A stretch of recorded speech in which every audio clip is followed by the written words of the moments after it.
刚刚过去的3月是北京各种半程马拉松欢乐跑扎堆的1个月，往往是同一天报名了西边的就漏了东边的，报名了北边的就漏了南边的。中旬跑完了永定河，月底这一次跑了13里水库。跑步积极了，做饭就懈怠了。朋友们好，我是思娜。春天喜欢吃这个芝麻菜，豆腐干焯水切丝。调料我习惯用川味调料制，大蒜、花椒、盐、糖，1圈生抽，1圈香醋，1勺油泼辣子调匀。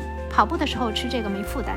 今天分享我自创做法的羊肚菌肉丸汤，真的很好喝。2盒羊肚菌由30几朵、10几根虫草花洗净。新启用的这口日本极铁炒锅是昨天晚上开好锅的，用洗涤剂把里里外外都先清洗干净。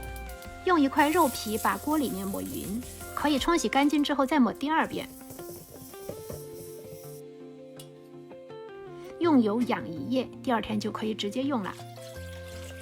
凉水下锅焯鸡爪子，花椒、姜片、大葱和料酒去腥。羊肚菌捞出切成2半。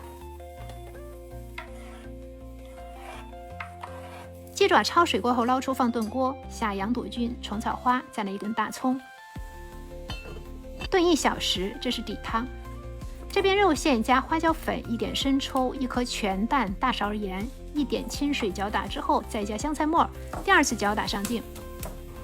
锅里底汤熬好了，取出鸡爪子，挤出肉丸子下锅，肉丸子5到8分钟就可以出菜了。今天这个汤特别好喝，妹妹连喝了2碗。3节大葱，1块生姜，1碗臭豆豉。上次山姆买的桂鱼剩下1条，今天用臭豆豉烧。桂鱼吸干水分，打花刀磨面粉，切1点葱花和生姜末。桂鱼下锅煎一下，这口新锅煎鱼一点也不粘，利利索索煎到2面金黄捞出。锅里放花椒，小火煸香，下蒜泥炒香，1点郫县豆瓣，下葱姜末、臭豆豉，炒香之后下1勺鸡肉高汤粉，下开水。